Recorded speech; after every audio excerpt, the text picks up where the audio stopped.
Guys and welcome back to your channel exam republic. तो दोस्तों आज मैं आपके सामने लेकर आया हूँ part 20 of the January March 2021 current affairs series में, जिसमें कि हम जानेंगे एक बहुत ही ज़्यादा महत्वपूर्ण टॉपिक जिसमें कि रैंकिंग्स, इंडेक्सेस और रिपोर्ट्स के बारे में जानेंगे, जो में इंडिया की रैंकिंग, सिटीज़ की रैंकिंग, लोगों की रैंकिंग, सब के बारे में जानेंगे, जो कि इंपॉर्टेंट है आपके एग्जामिनेशन पॉइंट ऑफ व्यू से। तो दोस्तों यदि आप नए हैं हमारे चैनल पे तो वीडियो को अंत तक देखिएगा, आपको ज़रूर पसंद आएगा। अगर पसंद आए तो ही आप हमारे चैनल को सब्सक्राइब कीजिए और एक लाइक कर दीजिएगा वीडियो को, गैस वही एक हमारा रिवॉर्ड है। तो दोस्तों आइए बिना टाइम वेस्ट किए हम शुरू करते हैं पार्ट 20। तो दोस्तों इसके बाद सिर्फ 2 ही टॉपिक रह गए हैं बचे हुए, उनको हम अगले 2 वीडियोस में कवर कर लेंगे और उसके बाद हम जल्दी से जल्दी जो अगली सीरीज़ है करंट अफेयर्स की उसको शुरू करने वाले हैं। तो दोस्तों आज पहले हम देख लेते हैं कौन कौन से टॉपिक्स हम कवर करने वाले हैं। तो 10 टॉपिक पहले के हम ऑलरेडी कवर कर चुके हैं 19 वीडियोस में, जो कि प्लेलिस्ट आपके लिंक डिस्क्रिप्शन में दिया गया है, उसको क्लिक करके आप देख सकते हैं। 11 टॉपिक आज हम कवर कर लेंगे और 12th जो मिसलेनियस न्यूज़ आइटम्स का है वो अगली 2 वीडियोस में हम कवर कर लेंगे, जिससे कि ये सीरीज़ पूरी की पूरी कंप्लीट हो जाएगी। जैसे कि मैंने शुरू में ही कहा था, बहुत ही कॉम्प्रिहेंसिव सीरीज़ रही है ये, और आपका सपोर्ट भी बहुत अच्छा रहा है इस सीरीज़ के दौरान, तो उसके लिए मैं बहुत बहुत शुक्रगुजार हूँ आप सबका। तो आइए दोस्तों देख लेते हैं कौन कौन से टॉपिक कवर करने वाले हैं। वर्ल्ड रिचेस्ट मैन कौन बन गए हैं अब, इस न्यूज़ आइटम को देखेंगे। फिर हम बहुत सारे इंडेक्सेस के बारे में हम जानने वाले हैं और रिपोर्ट्स के बारे में। तो थोड़ा सा ये आपके लिए कंफ्यूजिंग हो सकता है, तो इसलिए आप इसके लिख लीजिएगा, नोट्स बना लीजिएगा कि कौन कौन सी रैंक रही है इसके अंदर, इंडेक्सेस के अंदर और रिपोर्ट्स के अंदर। फिर हम जानेंगे ग्लोबल फायर पावर इंडेक्स 2021 के अंदर इंडिया की क्या रैंक रही। इंडिया इनोवेशन इंडेक्स के बारे में जानेंगे, जो कि स्टेट की रैंकिंग्स हैं, उसके बारे में जानेंगे कौन सी स्टेट ऊपर रही सबसे, उसको जानेंगे। फोर्ब्स की 100 मोस्ट पावरफुल वुमेन की लिस्ट आ गई है, इंडिया की कौन सी पर्सन इस लिस्ट के अंदर है, कौन कौन है और टॉप कौन करा है इस लिस्ट को, वो देखेंगे हम। क्लाइमेट चेंज परफॉर्मेंस इंडेक्स 2021 में इंडिया की क्या रैंक रही, टॉप पे कौन रहा, वो जानेंगे हम। करप्शन परसेप्शन इंडेक्स में इंडिया की क्या रैंक रही, टॉप कौन रहा, यही हम जानेंगे। कौन इसे रिलीज करता है ये भी देखेंगे। Freedom in the world index 2021 के बारे में जानेंगे। इंडेक्स ऑफ इकोनॉमिक फ्रीडम के बारे में जानेंगे। एक बहुत ही महत्वपूर्ण रिपोर्ट यूएन हैप्पीनेस रिपोर्ट 2021 के अंदर इंडिया की क्या रैंक रही, हैप्पीनेस रैंकिंग क्या रही, जनरली फेवरेट क्वेश्चन होता है एग्जामिनर का, इस न्यूज़ को जानेंगे। टॉप पे कौन रहा ये भी देखेंगे। ग्लोबल विंड रिपोर्ट 2021 के बारे में जानेंगे। फिर हम जानेंगे EIU इकोनॉमिक इंटेलिजेंस यूनिट की डेमोक्रेसी इंडेक्स क्या कहती है, इंडिया की रैंकिंग डेमोक्रेसी के बारे में। और अंत में हम जानेंगे अल्टीमेट मिलिट्री स्ट्रेंथ इंडेक्स में इंडिया की क्या रैंकिंग रही, मिलिट्री पावर में हम किस पोजीशन पे हैं। तो ये सारी 12 आइटम आज हम कवर करेंगे। जो पिछले वीडियो में 12 टॉपिक करे थे हमने अवार्ड्स वाले, वो भी बहुत इंपॉर्टेंट थे। आज के जो 12 टॉपिक हैं ये भी बहुत इंपॉर्टेंट है, तो अंत तक जरूर देखिएगा, फिर अपना डिसीजन लीजिएगा, और अगर पसंद आए तो सब्सक्राइब जरूर कीजिएगा चैनल को। तो वर्ल्ड रिचेस्ट मैन देख लेते हैं कौन रहा। तो एक नई लिस्ट आई थी, तो ये top 10 Hurun global rich list 2021 है। इसके अकॉर्डिंग $197 बिलियन के साथ टेस्ला के जो CEO और फाउंडर है एलॉन मस्क, ये हैं richest person on the planet. तो ये बन गए हैं आप रिचेस्ट पर्सन। इनके बारे में मैं आपको बहुत बारी बता चुका हूँ साइंस एंड टेक्नोलॉजी के वीडियो में, हम जब स्पेसएक्स के बारे में डिस्कस करते हैं तो बहुत बारी इनका नाम आता है। तो ये अब बन गए हैं वर्ल्ड के रिचेस्ट मैन। जेफ बेजोस जो कि अमेजोन के फाउंडर हैं, ये रहे 2nd पोजीशन पे। और इस Hurun global rich index list के अकॉर्डिंग मुकेश अंबानी रहे हैं 8th पोजीशन के अंदर, जो कि रिचेस्ट इंडियन है, जो कि टॉप 10 के अंदर हैं। ठीक है, और इसके लिस्ट के according Asia for the first time in 100 of years has more billionaires than the rest of the world combined. और इसके अकॉर्डिंगली इसका मतलब वेल्थ क्रिएशन जो है वो एशिया की तरफ आ रही है। तो इसमें से आपको क्या याद रखना है, एलॉन मस्क टॉप पे आ गए हैं ह्यूरन ग्लोबल रिच लिस्ट के अकॉर्डिंग, मुकेश अंबानी जो है वो 8th पोजीशन पे रहे। ग्लोबल फायर पावर इंडेक्स के बारे में जान लेते हैं।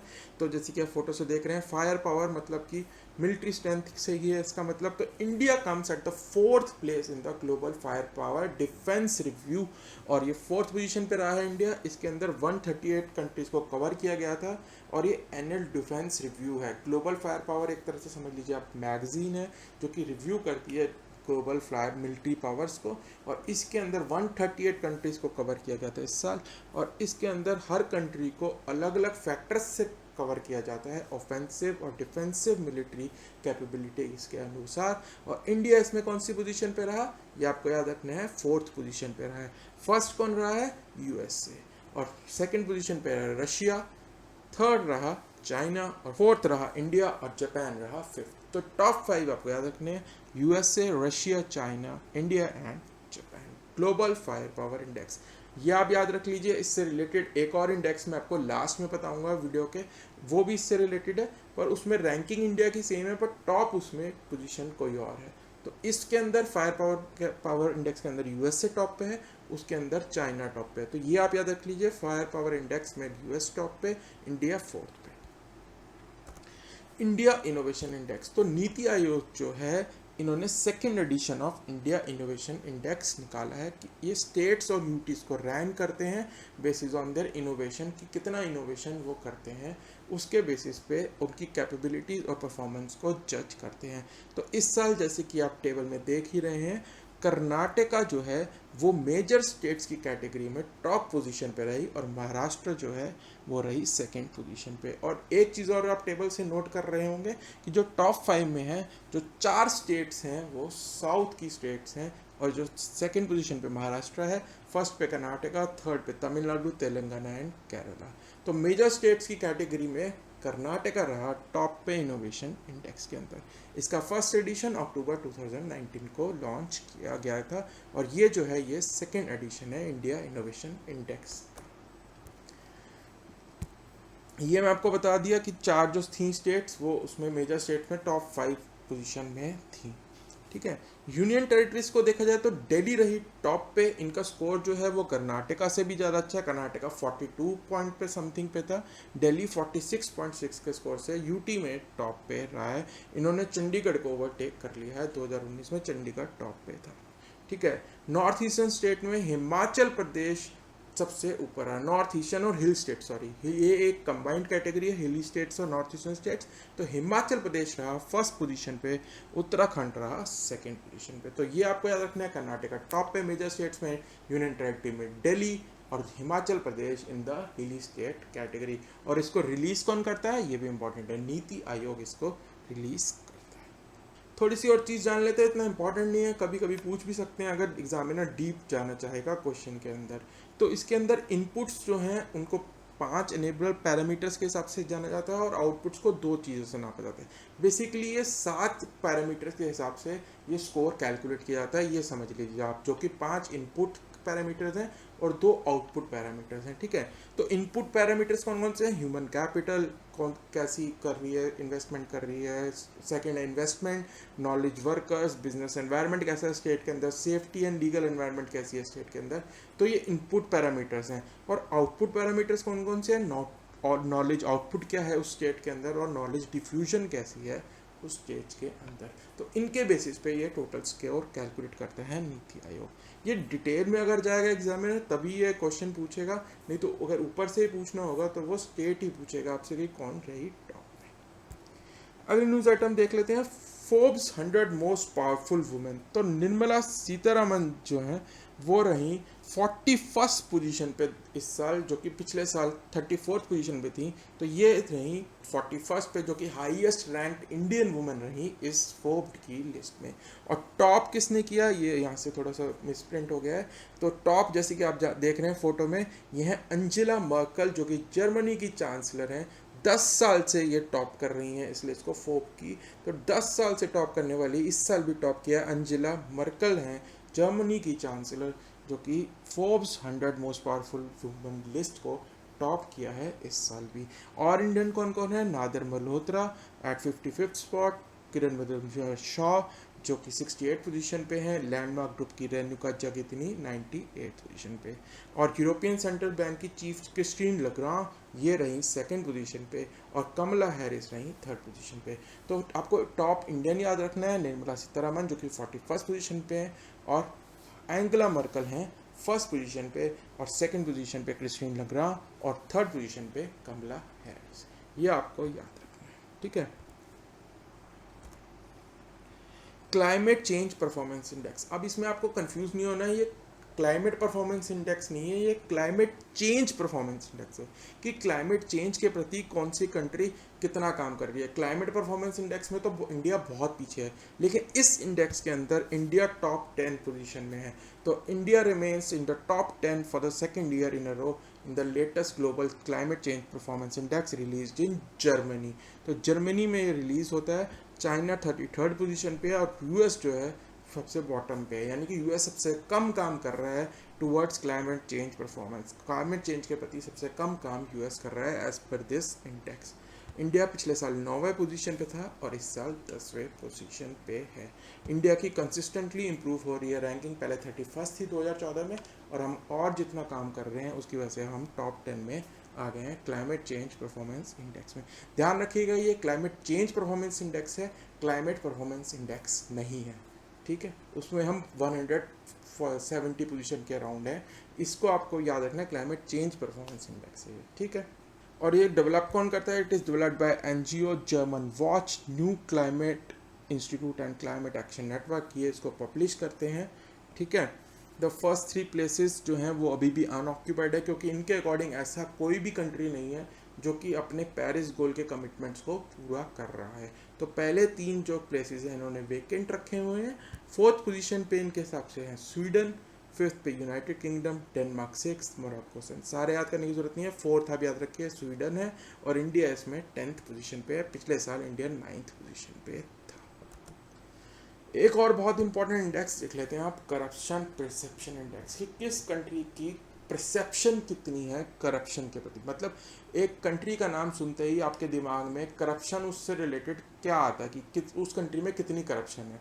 तो India has rank has slipped 6 places to 86th among 180 countries. तो इंडिया की रैंक इसमें है 86, ये आपको याद रखना है, पूछा जाएगा आपसे। 86 रैंक है 180 कंट्रीज़ में से। और इसको रिलीज़ कौन करता है ये आपको याद होगा, काफ़ी लोगों को पता होगा, ट्रांसपेरेंसी इंटरनेशनल है, ये ग्लोबल ऑर्गेनाइजेशन है।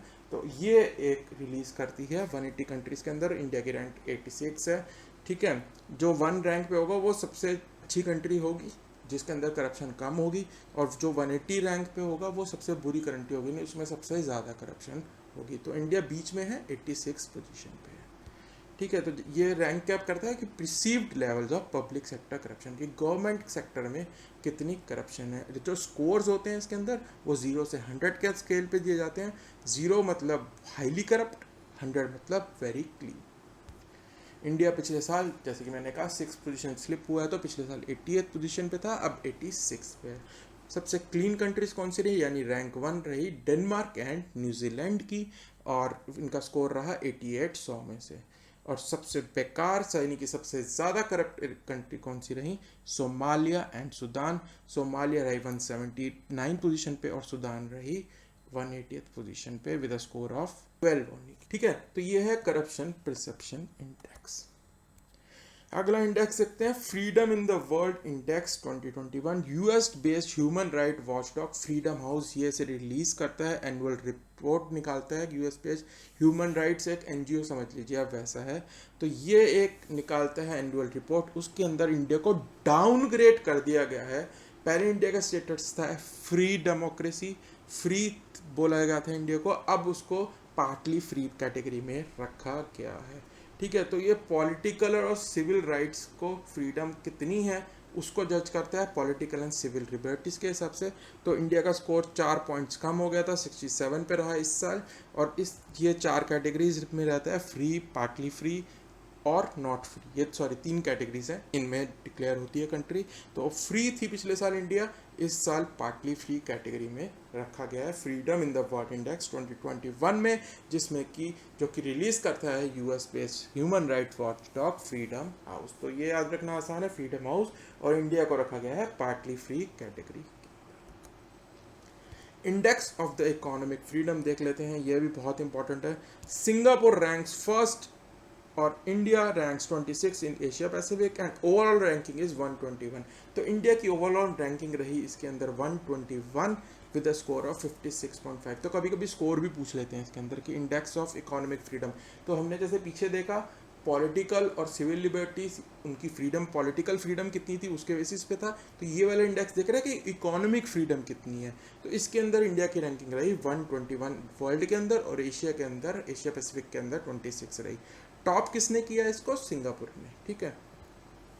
और ये भी यूएस की एक कंजर्वेटिव थिंक टैंक है, द हेरिटेज फाउंडेशन, वो रिलीज करता है।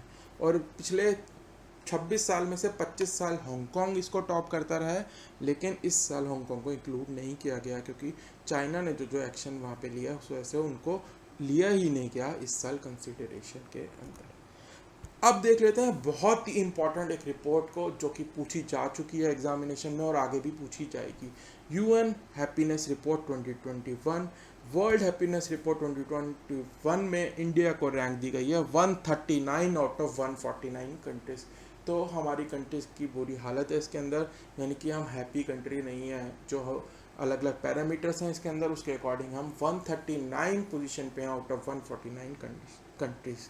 तो टॉप सबसे हैप्पी कंट्री कौन सी रही है इसके अंदर? फिनलैंड रही है रैंक 1 पे, और आइसलैंड रही रैंक 2 के अंदर।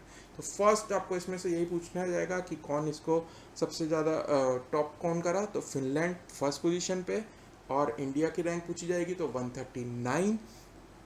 सबसे बेकार कंट्री कौन सी रही? अफगानिस्तान 149 रैंक पोजीशन पे रही, ठीक है। और पूछा जाता है तीसरी चीज़ कि कौन इसे पब्लिश करता है। तो UN sustainable development solution network ये इसे पब्लिश करता है, और इस साल इन्होंने फोकस करा था इफेक्ट ऑफ कोविड-19 and how people over the world have feared. तो इसके बेसिस पे ये इस साल इन्होंने रैंकिंग की है। तो फिनलैंड को टॉप पे रखा गया, इंडिया की 139 और सबसे बेकार रही Afghanistan. UN sustainable development solution network इसे पब्लिश करता है। इसका स्क्रीनशॉट ले लीजिए, ये क्वेश्चन पूछा जाएगा किसी न किसी एग्जामिनेशन के अंदर। अगला देखते हैं ग्लोबल विंड रिपोर्ट। तो ग्लोबल विंड एनर्जी काउंसिल ने कहा है कि the world capacity to generate electricity from wind had jumped 53% in 2020। तो ये जब फैक्ट्स इसके अंदर आपको बताऊंगा मैं, या लॉन्ग आंसर में कहीं लिख सकते हैं। तो इस साल 53% हमने एडिशन की है global capacity for wind production के अंदर, ठीक है। तो 93 gigawatt of new capacity add हुई है इस साल, और टोटल कैपेसिटी इससे वर्ल्ड की विंड एनर्जी से हो जाती है 743 गीगावाट। चाइना और यूएस टॉप पे रहे हैं, जो कि लार्जेस्ट मार्केट रहे हैं फॉर न्यू ऑनशोर एडिशन, जिन्होंने सबसे ज़्यादा एडिशंस की हैं। और इंडिया रही 9वें पोजीशन पे in terms of new addition, जो कि नए एडिशन के टर्म्स में 9वें पोजीशन में रहे हैं। ये भी आप लॉन्ग आंसर में लिख सकते हैं कि न्यू कैपेसिटी इन विंड के अंदर हम 9वें पोजीशन में रहे हैं, और 4th पोजीशन पे रहे हैं इन टर्म्स ऑफ क्यूमुलेटिव, यानी कि टोटल हमारे पास 38 गीगावाट के अराउंड जो विंड कैपेसिटी हो गई है हमारे पास। हम विंड से हम इलेक्ट्रिसिटी जनरेट कर सकते हैं। तो ये है ग्लोबल विंड रिपोर्ट, जो कि इंपॉर्टेंट पॉइंट्स मैंने आपको इसके अंदर दिए हैं जो आप लॉन्ग आंसर्स में यूज़ कर सकते हैं। तो अगला देख लेते हैं ईज ऑफ लिविंग इंडेक्स 2020। तो हरदीप सिंह पुरी जो उस समय मिनिस्टर ऑफ स्टेट थे, ministry of housing and urban affairs के, इन्होंने ease of living index 2020 and municipal performance index 2020 release किया है। तो देख लेते हैं 111 सिटीज़ ने इसमें पार्टिसिपेट किया था, जो कि 2020 में कंडक्ट किया गया था। तो टॉप सिटी कौन सी रही यही पूछा जाएगा आपके इसके अंदर। तो 2 कैटेगरी में इन्होंने डिवाइड किया था, मिलियन प्लस कैटेगरी, यानी कि जिसके अंदर पॉपुलेशन सिटी के अंदर 1 मिलियन से ज़्यादा है, और कौन सी दूसरी कैटेगरी थी million less than a million, जिसके अंदर की पॉपुलेशन मिलियन से कम है। तो टॉप पोजीशन पे रही बेंगलुरु यानी Bangalore for million plus category, followed by Pune and Ahmedabad. ये आपको याद नहीं करना, फर्स्ट आपको याद रखना है बेंगलुरु रही। लेस देन मिलियन कैटेगरी में रही शिमला टॉप पे, followed by Bhubaneswar and Silvassa. तो शिमला और बेंगलुरु यहाँ से याद रखना है आपको। और म्यूनिसिपैलिटीज को भी असेस किया गया था, तो इंदौर रही सबसे highest rank municipality for million plus category, और न्यू दिल्ली म्यूनिसिपल काउंसिल रही leader in the less than a million category, ठीक है। तो ये रैंकिंग जो है क्वालिटी ऑफ लाइफ और अर्बन डेवलपमेंट के बेसिस पे ये निकालते हैं ministry of housing and urban development. तो ये 4 ही आपको याद रखिए इसमें से मेन से, ठीक है। Indore, New Delhi municipal council, Bengaluru and Shimla, ये आप इसमें से याद रखिए। लास्ट 2 न्यूज़ आइटम या इंडेक्स देख लेते हैं। फर्स्ट है EIU democracy index 2020। India fall 2 places to 53rd rank in economic and intelligence democracy index and dubbed as flawed democracy. तो 2 प्लेसेस हम फॉल कर गए हैं, 53 रैंक हो गई है EIU डेमोक्रेसी इंडेक्स के अंदर। ठीक है, इंडिया का स्कोर 6.9 से 6.61 हो गया है। इस वजह से हम फ्लॉट डेमोक्रेसी वाली कैटेगरी में आ गए हैं इस साल। इंडेक्स को टॉप किसने किया? नॉर्वे ने किया है। और इसके अंदर 4 कैटेगरीज के अंदर डिवाइड कैटेगराइज कर सकते हैं किसी भी कंट्री को। फुल डेमोक्रेसी, फ्लॉट डेमोक्रेसी जिसमें कि हमें करा गया categorize, hybrid regimes and authoritarian regimes. तो इंडिया को इसके अंदर फ्लॉट डेमोक्रेसी के अंदर रखा गया along with US, France, Belgium and Brazil. तो ठीक है, हम US, फ्रांस के साथ हैं इसके अंदर, तो इसके अंदर इसको रखा गया। रैंक हमारी रही 53rd। ये आपको याद रखना है। ये इकोनॉमिस्ट जो है वो रिलीज करता है, economic intelligence unit democracy index है। लास्ट इंडेक्स देख लेते हैं। तो हमने जैसे कि पहले ग्लोबल फायर पावर इंडेक्स देखा था, ये अल्टीमेट मिलिट्री स्ट्रेंथ इंडेक्स है। ये भी मिलिट्री की स्ट्रेंथ निकालता है कंट्री की। तो इसके अंदर भी इंडिया को 4th पोजीशन पे ही रखा गया है और ये मिलिट्री डायरेक्ट एक स्टडी है, ये कंडक्ट करते हैं। तो ये जैसे कि पहली वाली स्टडी थी ग्लोबल फायर पावर इंडेक्स, उसमें भी 4th पोजीशन पे था इंडिया, इसमें भी इंडिया 4th पोजीशन पे ही रखा गया है। But global fire power index में टॉप किसने किया था? USA ने, और इसके अंदर करा गया है टॉप चाइना ने। तो strongest military force as per this is China. तो ये आपको याद रखना है डिफरेंस दोनों में। US इसके अंदर 2nd पोजीशन में रहा है, फॉरवर्ड बाय रशिया। तो यहाँ थोड़े चेंजेस हैं, इंडिया की रैंक 4th ही रही है इसके अंदर। ठीक है, और ये सारी चीज़ें लेके इनको कैलकुलेट किया जाता है इस इंडेक्स को। तो ये आपको याद रखना है। तो दोस्तों, मैं आशा करता हूँ ये बहुत ही महत्वपूर्ण वीडियो आपने यहाँ तक देख ही लिया है, तो आपको पसंद ज़रूर आया होगा और कुछ ना कुछ क्वेश्चन इसमें से 100% बनेंगे किसी न किसी एग्जामिनेशन के अंदर, क्योंकि ये बहुत ही फेवरेट टॉपिक रहता है एग्जामिनर का। तो दोस्तों, यदि वीडियो यहाँ तक देखा ही है तो एक लाइक कर दीजिए, वही एक हमारा रिवॉर्ड है इतनी मेहनत करने का। और यदि नहीं है चैनल पर अभी तक सब्सक्राइब भी नहीं किया है तो सब्सक्राइब कर लीजिए, बेल आइकन को हिट कर लीजिए, जिससे कि आने वाले ऐसे ही वीडियो की नोटिफिकेशन आपको टाइमली मिलती रहे। तो दोस्तों, अब हम मिलेंगे अगले वीडियो में। मिसलेनियस न्यू टैक्टम्स का फर्स्ट पार्ट देखेंगे और इस सीरीज को खत्म करने की ओर बढ़ेंगे। 2 वीडियोस रह गए हैं सिर्फ, तो बने रहिए हमारे साथ। अगले वीडियो में मिलेंगे, तब तक के लिए bye bye and happy learning.